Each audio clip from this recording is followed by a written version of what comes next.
into an OB, lock you in a non-police station, and you'll be produced in court or released if they have no reasons to charge you, Honorable Speaker. Therefore, let us also not create the impression that those of us working in parliament or are parliamentarians, we are immune to the law. None of us is immune to the law. And we should all and must all be treated equally under the law.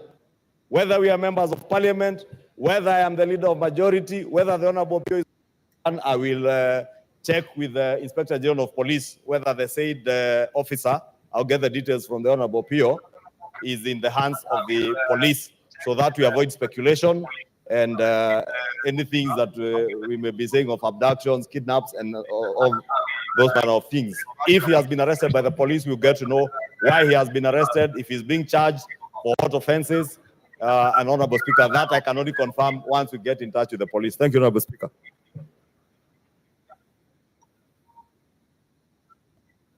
Order,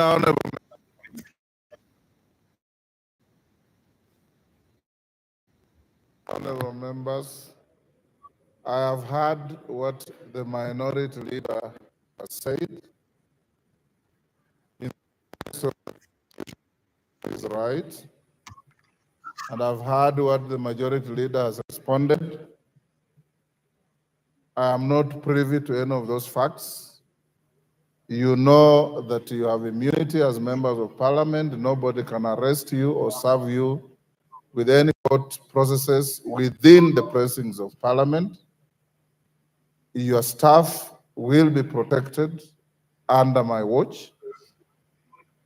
We will not protect those who break the law, obviously. Even as members of parliament, we are not above the law. If you commit any crime out there, the speaker can only in touch with IG, find out about the officer working in the minority leader's office, and report back to me within the next 1-2 hours. And Honorable Wandai, I'll be able to communicate. Thank you.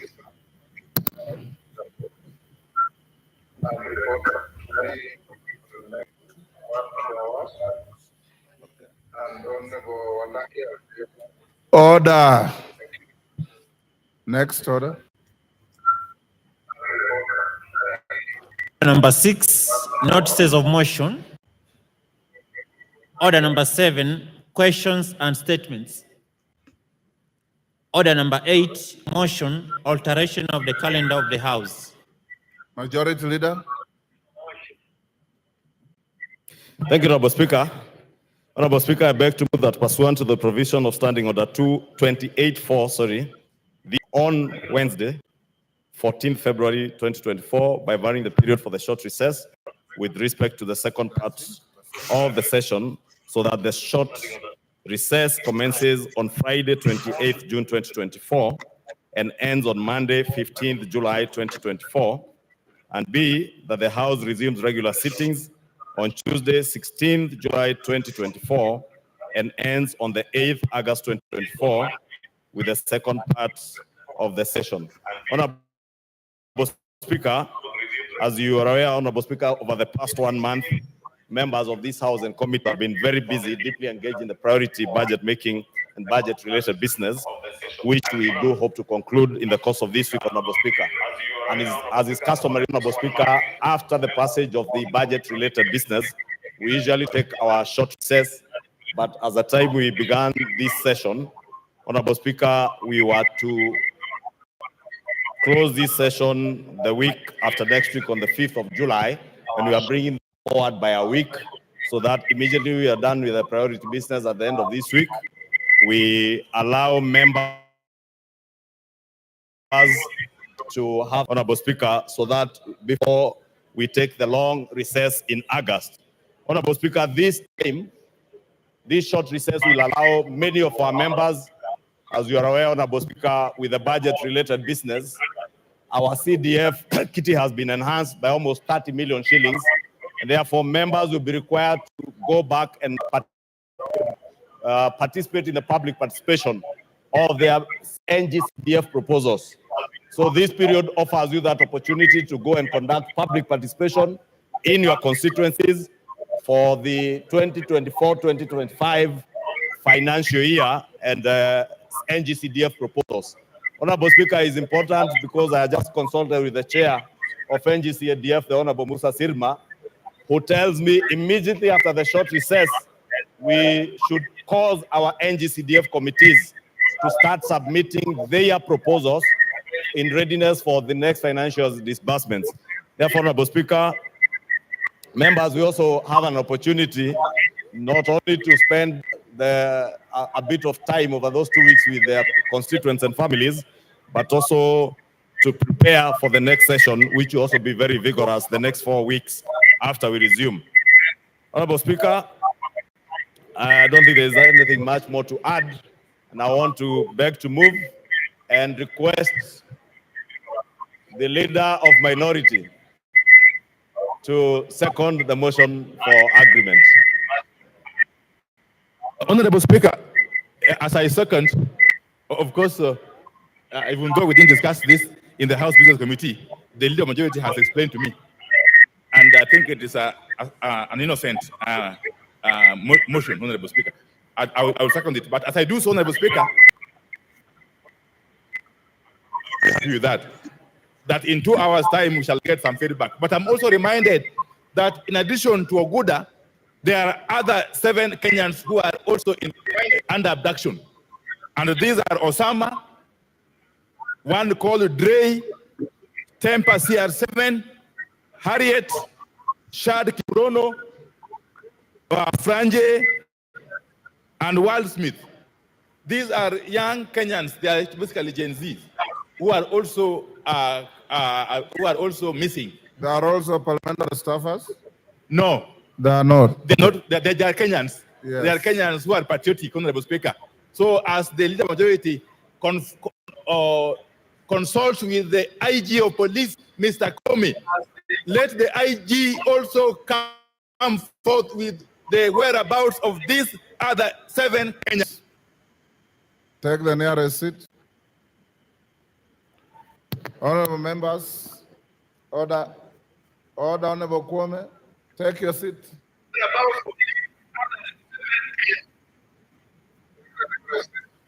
Honorable members, you realize the majority leader has moved the motion as it appears on the order paper in an amended form from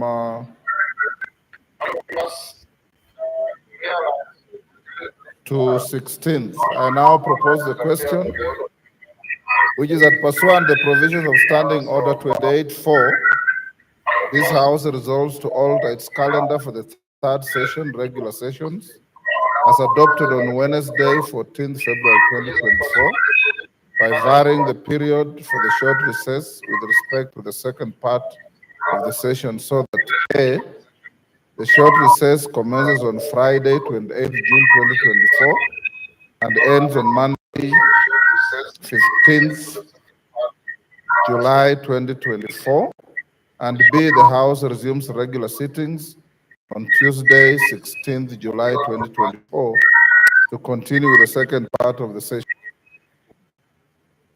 Motion, and ordinarily, under ordinary circumstances, we would support. But, Mr. Speaker, I want to oppose this motion. The reason why I oppose this motion, we are at a critical moment of this country, especially this week and possibly next week. With the people's elected representatives, it is important for us to delay our recess just to study what is going on in the country, and if there is a requirement that we sit and those are young. It would be responsible for us, Mr. Speaker, when our young generation are out there in the street protesting against some of the decisions that we make. This is the time, Mr. Speaker. I don't see why we should break this week. Let us have this week and the following week. If things are going to calm, Mr. Speaker, then we can proceed on recess beginning end of next week. But going on recess this week, I want to persuade this honorable House, will be irresponsible, will be insensitive to the plight of Kenyans out there, and therefore I oppose. I put the question. Yes. Yes, Junet. But Mr. Speaker, I have heard what Honorable Mbadi has said, but in my view, now that we are dealing with a very important issue of the finance bill, I think it is important we go on recess so that we can go and explain to our people why some people voted yes and why some people voted no. We go back to our constituents, Mr. Speaker. We explain. I support the motion, Mr. Speaker. Order. I'll now put the question, which is that order pursuant to the provisions of Standing Order 284, this House resolves to alter its calendar for the third session, regular sessions, as adopted on Wednesday, 14th February 2024, by varying the period for the short recess with respect to the second part of the session, so that A, the short recess commences on Friday, 28 June 2024, and ends on Monday, 15th July 2024, and B, the House resumes regular sittings on Tuesday to continue with the second part of the session. As members of that opinion say aye. Will those of the contrary opinion say nay? The ayes have it. Next order.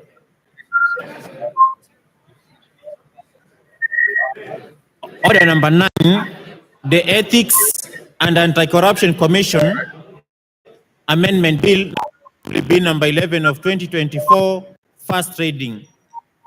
A bill for an act of parliament to amend the Ethics and Anti-Corruption Commission Act.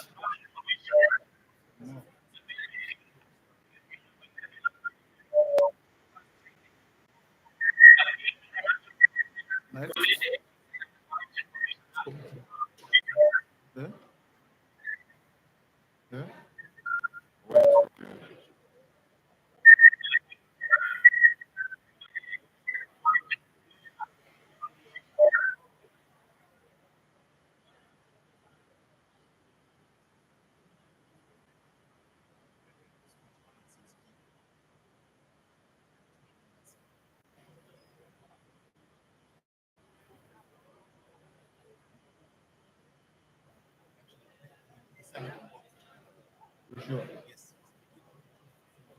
Order, honorable members, order.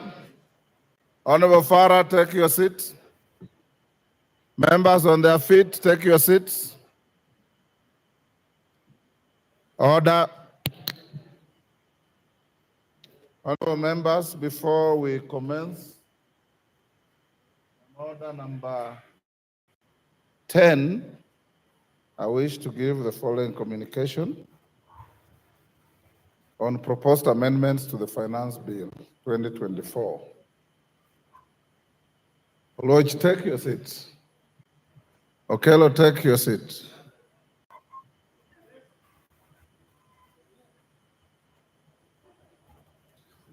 Honorable members, this communication relates to the business appearing under order number 10 in today's order paper, being Committee of the Whole House on the Finance Bill, National Assembly Bill number 30 of 2024. Honorable members, 2024, I guided all members desirous of proposing amendments to the bill to submit the amendments to the Office of the Clerk by 1 p.m. on Thursday, 20th June 2024. At the close of the submission period, 37 members, including the chairperson of the Departmental Committee on Finance and National Planning on behalf of the committee, had proposed amendments to the bill. Honorable members, Article 114 of the Constitution provides that in any instance where a motion makes provision for a matter listed in the definition of a money bill, the House may proceed only in accordance with the recommendation of the relevant committee after taking into account the views of the Cabinet Secretary responsible for finance. In this regard, and noting the importance of the various amendments received on the bill, I directed the clerk to convey the amendments to the National Treasury for the purpose of obtaining the views of the Cabinet Secretary in line with Article 114 of the Constitution. Honorable members, pursuant to Standing Order 131, I also referred proposed amendments to the Departmental Committee on Finance and National Planning to consider harmonization of similar or related proposals made with respect to various clauses in the bill and to report the outcome of the exercise. This exercise is referred to as winnowing in parliamentary parlance. Honorable members, I'm informed that the committee undertook the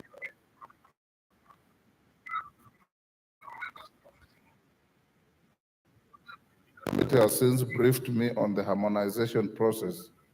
I'm informed that during the winnowing process, the committee did agree to yield the moving of various amendments to members who had proposed similar amendments to the bill at the appropriate time. Based on the briefing and the recommendations received from the Cabinet Secretary responsible for finance, members will note that the disclaimer, subject to provisions of Article 114 of the Constitution, appears under specific amendments in the order paper. Pursuant to the provisions of Article 114 of the Constitution and in keeping with previous guidance on this matter, I therefore direct that the proposed amendments bear in the disclaimer, subject to provisions of Article 114 of the Constitution, will not be considered in the Committee of the Whole. Additionally, honorable members, I wish to convey that I have received notice that the following members have formally withdrawn their amendments to the bill, notwithstanding my approval or the position of the committee during the winnowing process. The Honorable Martin Spito Wino MP, the Honorable Beatrice Elache MP, the Honorable Dr. Makali Mule MP, the Honorable Gadoni Wamshomba HSC MP, the Honorable Millie Odhiambo MP, the Honorable Anton Oluoch MP, the Honorable Engineer Paul Nzengo MP, the Honorable the Honorable Caleb Amis MP, the Honorable Clive Gisairo MP, the Honorable Irene Mayaka MP, and as I was starting the House, I've been brought also the following: the Honorable Robert Ngui Basil MP, and the Honorable Joshua Kivinda Kimilu MP.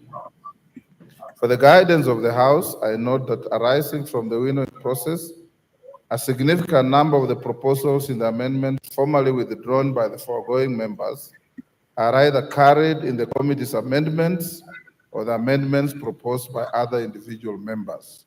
The House is accordingly guided, and I thank you.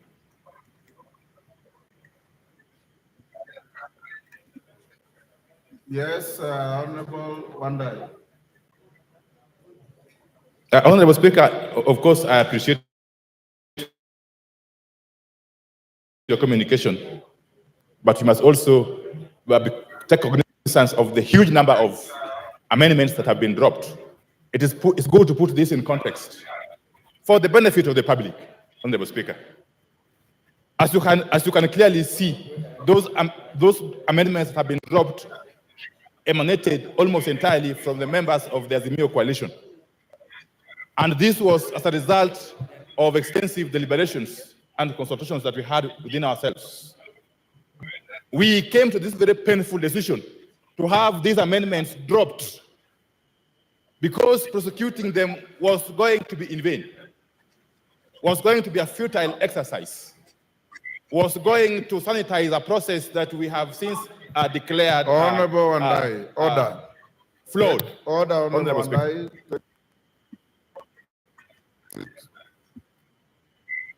Honorable Wandai, that is an ambush.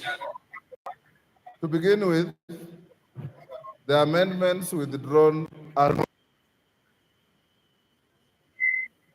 none of them to you. Two, I have order Commissioner Macau, take your seat.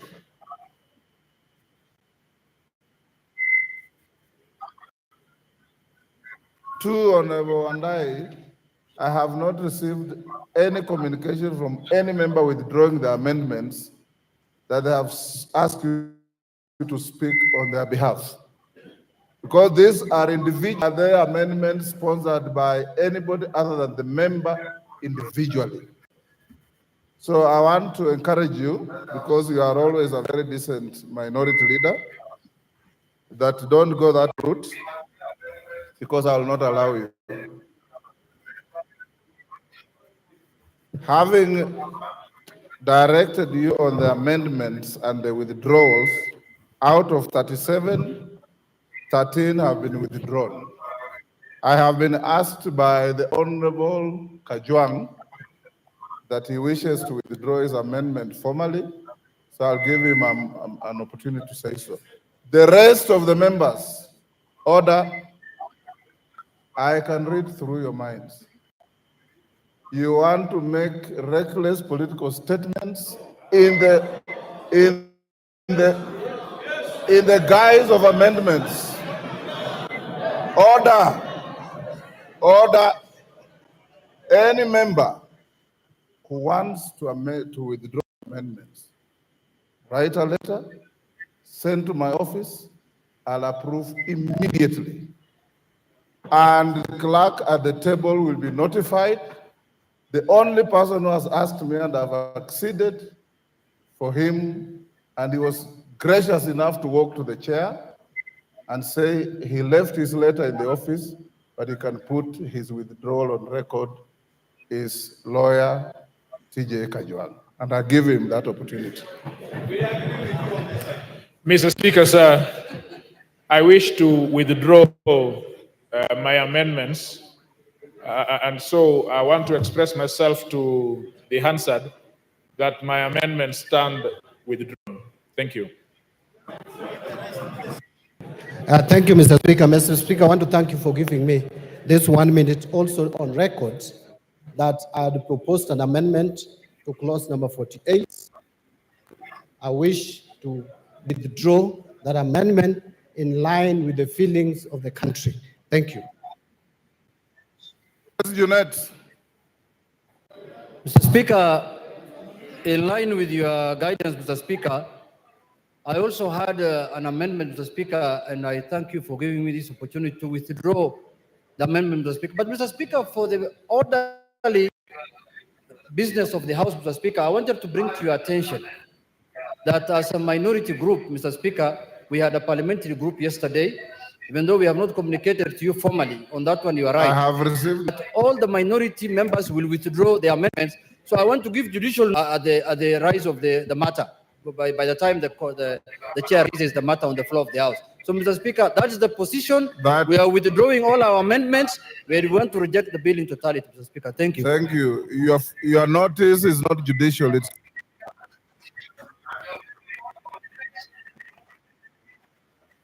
those of you who want to withdraw your amendments, you can even do a handwritten withdrawal. Send over. I'm recessing back to the chamber. I will immediately approve and send it to the presiding member of the panel. On the same, Honorable Chair, I beg to withdraw my amendment. And the matter ends there.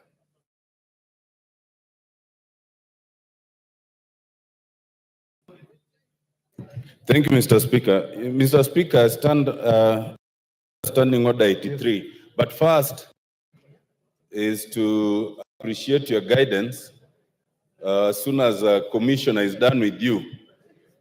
Sorry, start again. I appreciate your guidance on that matter. And indeed, it is the right of every member to withdraw any amendment. Mr. Speaker, I do not have any amendment because I took the position that you cannot amend that bill.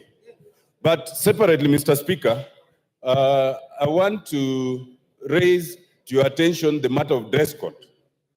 Mr. Speaker, 2 weeks ago, I raised the issue of Honorable Didmat Baraza wearing an unparliamentary hat. And you deferred your ruling on advisement. And since you deferred, now the Honorable Moroto is also in that direction. But Mr. Speaker, you know, it's not just unparliamentary, but I want you to take judicial notice or parliamentary notice that we are dressed in black. And I'm happy you're also dressed in black, Mr. Speaker.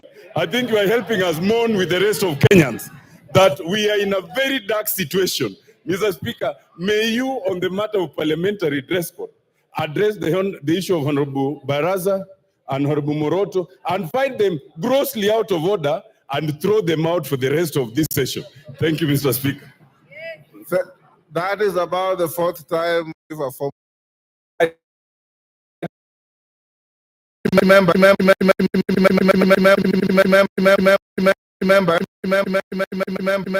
member here has a name. So which member? When Otienda Amolo spoke, he said Didimas and Moroto. So who are you referring to? Honorable Speaker, her name, I think her name is Teresa. Honorable Teresa, something like that. She's yellow in color, and Honorable Speaker, we can't concentrate. Which member is that? Order, honorable members. I'm not aware of any member called something like that. Honorable members, will you be upstanding so that we go to committee of the whole? Has the order been called? Okay, hold on. Call the order. Order number 10, Committee of the Whole House. Order members, will you be upstanding? Honorable member for Kamkunji. Honorable Kwame, will you be upstanding or are you standing?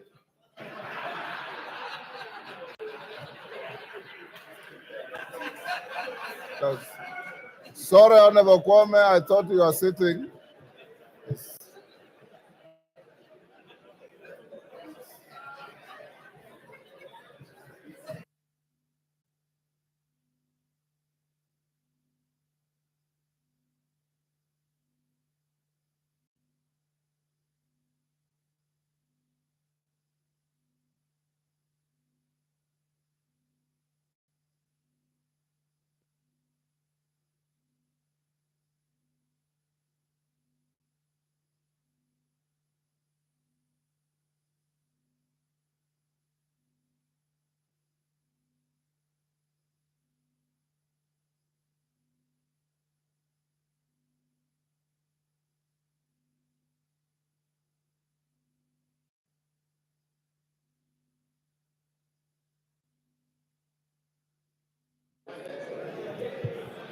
Honorable members, order, honorable members.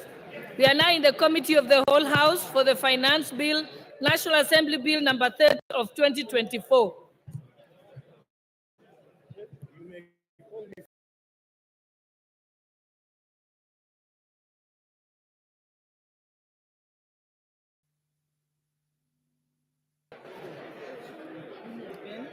The Finance Bill.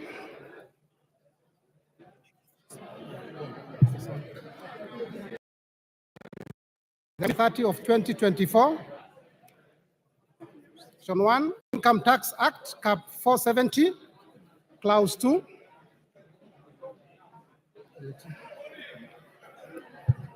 Clause 2.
opinion say aye? Will as many as of the contrary opinion say nay? The ayes have it.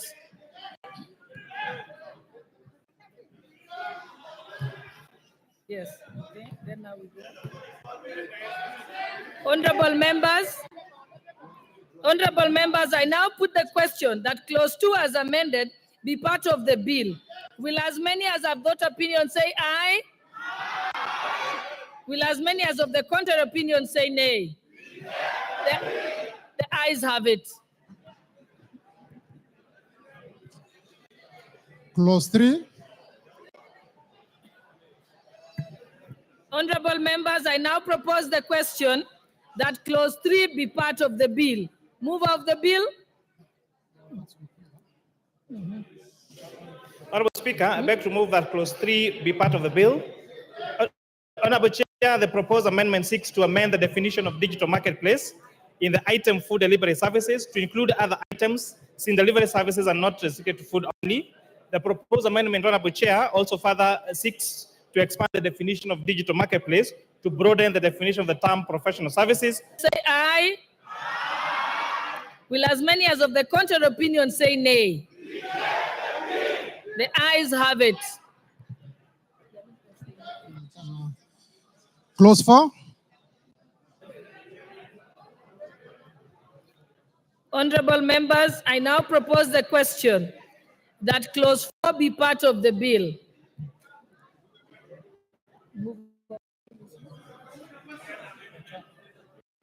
Okay, Chair Finance, yes, you may. Honorable Chair, I beg to move amendment. that clause 4 be amended as per the order paper. Honorable Chair, this was reducing the time the time period for when foreign exchange losses can be claimed for tax purposes, reducing the period from 5 years to 3 years.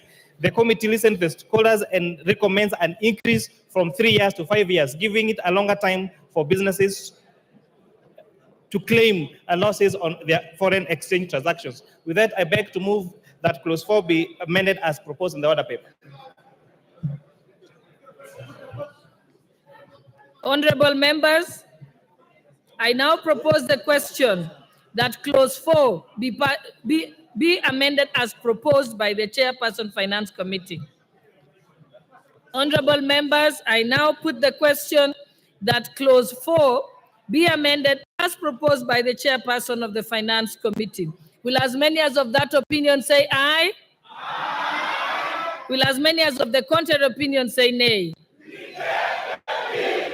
The ayes have it.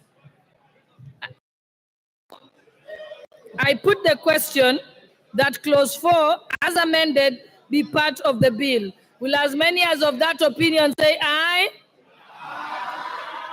Will as many as of the contrary opinion say nay? Clause 5. Clause 5 has is without amendments. I propose the question that clause 5 be part of the bill.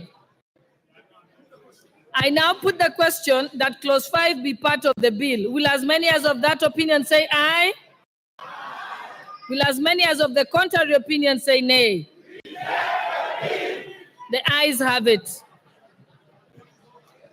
Clause 6.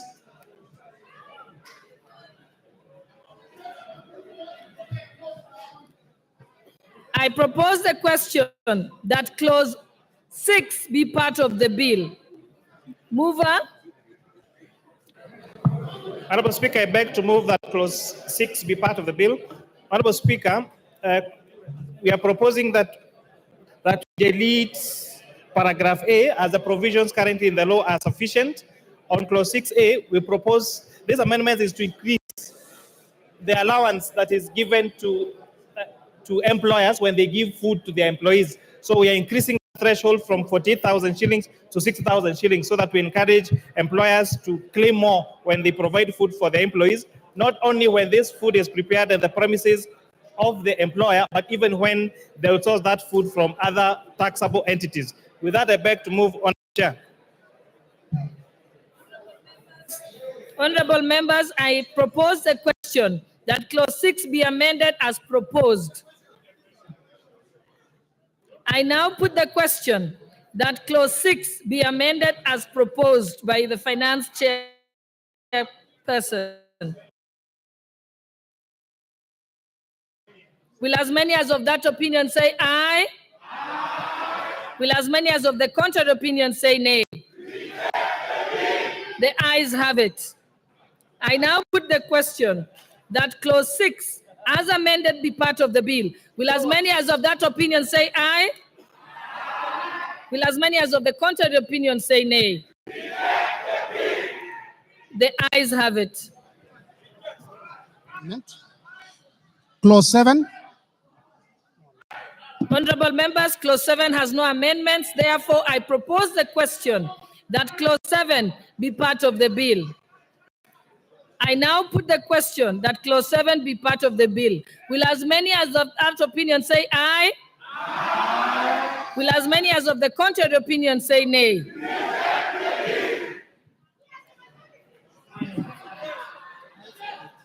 The ayes have it. I've already said that. Clause 8. Honorable members, I propose the question that clause 8 be part of the bill. Mover? Honorable Chair, I beg to move that clause 8 be part of the bill and be amended, Honorable Speaker. This is a digital platform tax. The proposed increase from 3% to 20% is too steep, and therefore we propose that it to be reduced to 10% so that the increase is only to 3%. With that, I beg to move, Honorable Chair. Honorable members, I now propose the question that clause 8 be amended as proposed by the chairperson of the Finance Committee. Honorable members, I now put the question that clause 8 be amended as proposed by the chairperson of the Finance Committee. Will as many as of that opinion say aye? Will as many as of the contrary opinion say nay? The ayes have it. And now, honorable members, I now put the question that clause 8 as amended be part of the bill. Will as many as of that opinion say aye? Will as many as of the contrary opinion say nay? Clause 9. The ayes have. Clause 9. Okay.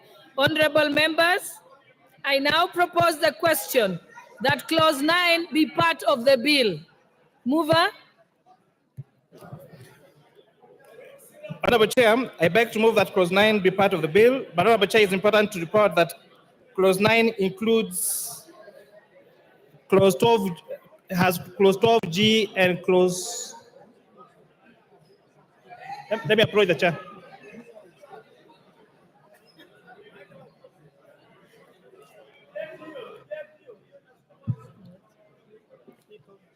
Honorable members, I propose the question.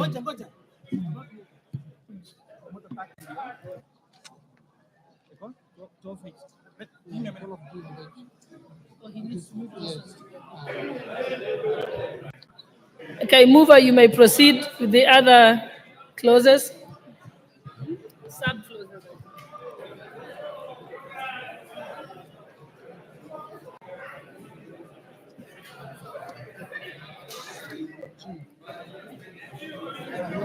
Honorable Chair, I beg to move that clause 9 be amended as per the order paper. So, Honorable Chair, clause 12G is just a cleanup to provide for covered persons, but most importantly, clause 12H is the one that was providing for 2.5% motor vehicle tax. So the Committee of Finance and National Planning proposed the deletion of this particular clause. We said it lies in the wrong act. You cannot amend the Income Tax Act to introduce a motor vehicle tax. And secondly, it's going to be non-progressive because the 2.5% and with a threshold of 100,000 would mean that those people who have a motor vehicle of more than 4 million shillings would pay less in terms of percentage points, less than that 2.5%. And most importantly, also, Honorable Chair, that this would have very diverse effects on our insurance sector because most Kenyans, in fact, take third-party insurance. and therefore imposing an additional tax on that motor vehicle would be retrogressive and even, and in fact, even most importantly, crippling the insurance sector. And therefore, in addition, Honorable Speaker, for commercial vehicles already pay an advance tax before they import that car, and therefore that would amount to double taxation. And therefore, Honorable Speaker, Honorable Chair, it's also important to mention that out of the 101 clauses that we received for amendment, this was the most popular one, and we agreed with the stakeholders that this needs to be deleted. And therefore, we propose that this clause be deleted and that there will not be introduction of motor tax in the Republic of Kenya. I beg to move, Honorable Chair. Majority Leader, you wanted to say something on this? But allow me to propose the question first. Honorable members, I propose the question that clause 9 be amended as proposed by the Finance Committee.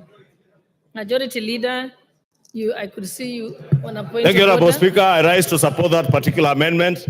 And Honorable Speaker, to inform the country that this is a motor vehicle tax that is now being proposed upon voting to remove. And therefore, I want to ask members to support what the people of Kenya say, that we remove the tax on motor vehicle. I support. Thank you. Honorable members, I now put the question that clause number 9 be amended as proposed. Will as many as of that opinion say aye? Will as many as of the contrary opinion say nay? The ayes have it. And now, honorable members, I put the question number 9 as amended be part of the bill. Will as many as of that opinion say aye? Will as many as of the contrary opinion say nay? The ayes have it. Clause 10. Clause 10. Unfortunately, Honorable Jeanette, unless we've already put amendment. So do you want to say about something else? Okay, go on with your point of order. Little too late. We are rejecting the bill in totality. Put the question. Clause 10. Honorable members, I propose the question that clause 10 be part of the bill. Mover. Honorable Chair, I beg to move that clause 10 be amended as per the order paper. Honorable Chair, this is where we are increasing the amount of money that employees will be able to claim against their payee for post-medical insurance. And this is a big win for salaried people who want to save for their post-retirement medical scheme. And we are proposing to increase, Honorable Chair, from the limit of 10,000 shillings to 15,000 shillings. Honorable Chair, we have seen how when people retire, they get to rely on their children for their medical insurance, Honorable Speaker. And therefore, this proposal is to increase the amount of money that you'll be allowed to claim from your pay as you earn when you save for your post-retirement scheme, and increasing that from 10,000 shillings to 15,000 shillings. And therefore, Honorable Speaker, this is a big win, especially to the salaried Kenyans of this country who would like to start contributing towards their post-retirement medical scheme. And that I beg to move, Honorable Chair. Thank you. Honorable members, I now propose the question that clause 10 be amended as proposed by the Finance Committee. Honorable members, I now put the question that clause number 10 be amended as proposed. Will as many as of that opinion say aye? Will as many as of the contrary opinion say nay? The ayes have it. And now I now put the question that clause number 10 as amended be part of the bill. Will as many as of that opinion say aye? Will as many as of the contrary opinion say nay? The ayes have it. Clause 11. Clause number 11 does not have any amendments, and therefore I now propose the question that clause number 11 be part of the bill. I now put the question that clause 11 be part of the bill. Will as many as that opinion say aye? Will as many as of the contrary opinion say nay? The ayes have it. Clause 12. Honorable members, I now propose the question that clause number 12 be part of the bill. Part of the bill. This is providing for, and as amended in the other paper, Honorable Speaker, this is providing for where advanced pricing agreements have been made with KRA, that they will have to provide regulations. And this is in line with the best multinational practice on OECD countries globally. With that, I beg to move, Honorable Chair. You say I should propose a question? Okay. Honorable members, I now propose the question that clause 12 be amended as proposed. Honorable members, I now put the question that clause 12 be amended as proposed. Will as many as of that opinion say aye? Will as many as of the contrary opinion say nay? The ayes have it. Honorable members, I now put the question that clause 12. Honorable members, I now put the question that clause 12, as amended, be part of the bill. Will as many as of that opinion say aye? Will as many as of the contrary opinion say nay? The ayes have it. Clauses 13, 14, 15, 16, 17, and 18. Honorable members, these clauses have no amendments. Therefore, I now propose the question that clauses 13, 14, 15, 16, 17, and 18 be part of the bill. I now propose the question. No, sorry. I now put the question that clause 13, 14, 15, 16, 17, and 18 be part of the bill. Will as many as of that opinion say aye?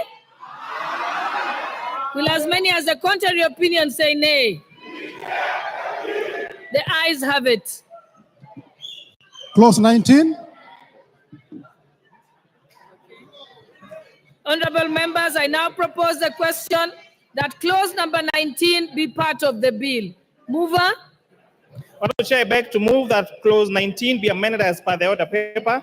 Honorable Speaker, this amendment seeks to clarify that a person does not include a partnership, and as this was advertly left out in the preposition to delete section 34. With that, I beg to move, Honorable Chair.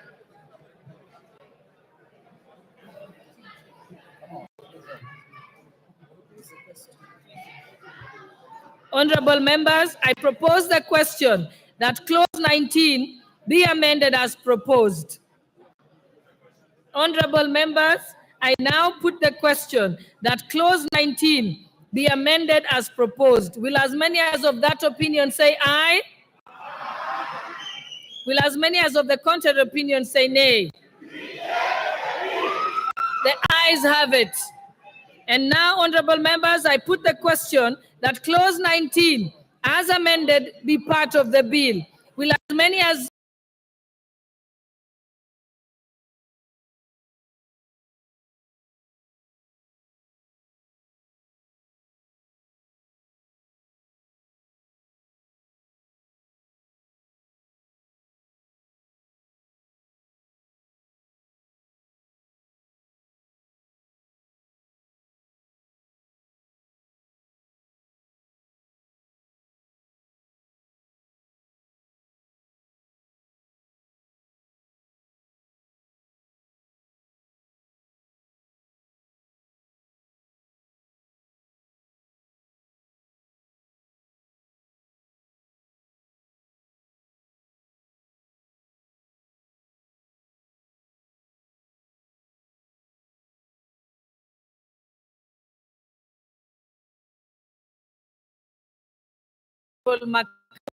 then the amendment is dropped.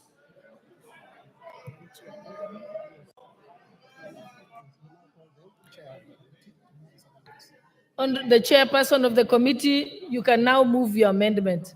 20, yes, clause 20. Honorable Chair, I beg to move that clause 20 be amended as per the order paper. This is aimed at expanding our tax base to make sure that we have more people contributing to our tax bracket and not overburdening the few that are already tax compliant. Honorable members, I now propose the question that clause 20 be amended as proposed. Honorable members, I can see the mood of those. I put the question. I now put the question that clause 20 be amended as proposed. Will as many as of that opinion say aye? Will as many as of the contrary opinion say nay? The ayes have it. And therefore, I now put the question that clause 20, as amended, be part of the bill. Will as many as of that opinion say aye? Will as many as of the contrary opinion say nay? The ayes have it. Clauses 21 and 22. Honorable members, clauses 21 and 22 have no amendments, and therefore I propose the question that clause 21 and 22 be part of the bill. And I now put the question that clause 21 and 22 be part of the bill. Will as many as of that opinion say aye? Aye. Will as many as of the opinion say nay? The ayes have it.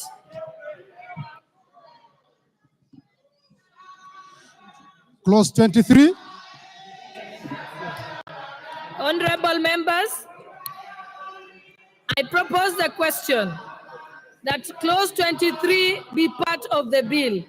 Move out of the bill, but before that, honorable members, order. Honorable members, you're out of order. Allow us to proceed with the proceedings in the procedures as approved by the standing orders. Therefore, mover, you may proceed. Honorable Chair, I beg to move that clause 23 be amended as per the order check for the paper. This is by deleting paragraph A that was seeking to exempt. Now, this deletion, Honorable Speaker, therefore retains the exemption of amateur sporting association from income tax to support investment in the sector and incentivize nurturing and supporting our local talents.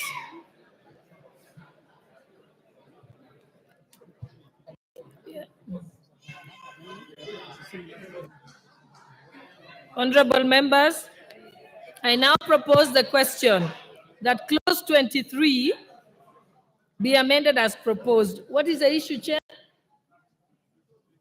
Chair, just to save us time, let me move deletion of A that was on retaining the tax exemptions on amateur sports, deletion of paragraph B that is providing for registered trusts that their income be exempted from income tax, because and further deletion of paragraph D, so that our civil servants that are contributing to the public pension schemes, their contributions will now be exempt from taxation.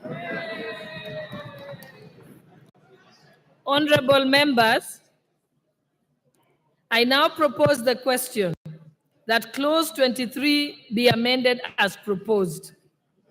Honorable members, I now put the question that clause 23 be amended as proposed. Will as many as of that opinion say aye?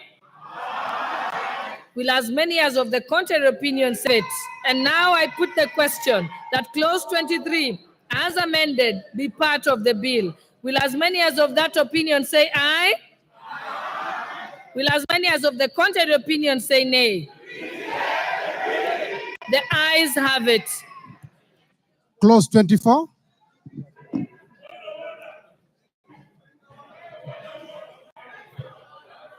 Honorable members,